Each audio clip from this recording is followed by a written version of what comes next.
আমি আরেকটা ঘোষণা করে মূল কর্মসূচিতে চলে যাব।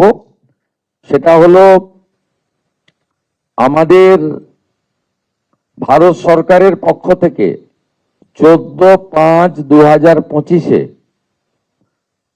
যারা অবৈধ বাংলাদেশি অনুপ্রবেশকারী তাদেরকে সরাসরি বিএসএফ এর হাতে হ্যান্ডওভার করার জন্য একটি নির্দেশিকা এবং তার সঙ্গে একটি আপনার অবৈধ অনুপ্রবেশকারীদেরকে হ্যান্ডওভারের আইন ভারত সরকারের পক্ষে under secretary government of India Pratap Singh Rawat পাঠিয়েছিলেন।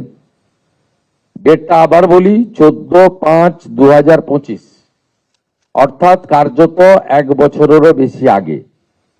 পশ্চিমবঙ্গের আগের সরকার তারা একদিকে শরণার্থীদের সিএ দেওয়ার ক্ষেত্রে বিরোধিতা করেছে, অন্যদিকে এই গুরুত্বপূর্ণ সুযোগ বা আইন ভারত সরকার যেটা দিয়েছিলেন তাকে কাজে লাগেননি।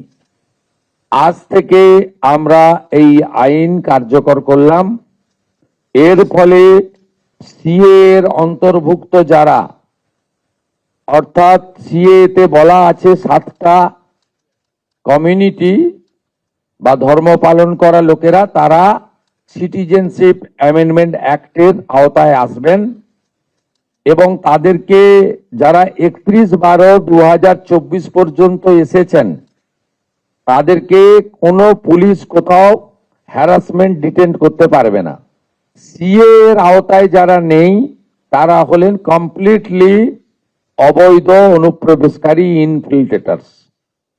তাদেরকে সরাসরি রাজ্য পুলিশ গ্রেপ্তার করবে এবং ডিটেন করবে এবং হ্যান্ডওভার করবে বিএসএফ এর হাতে।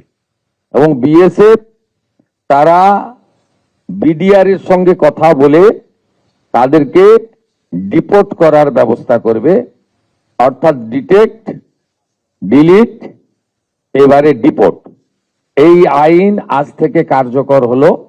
মাননীয় ডিজিপি কে এবং হোম সেক্রেটারিকে বলে দেওয়া হলো পশ্চিমবঙ্গের বর্ডার সন্নিহিত সমস্ত থানাগুলিতে এই আইন দেশের স্বার্থে, পশ্চিমবঙ্গের স্বার্থে আমরা আজ থেকে কার্যকর করলাম।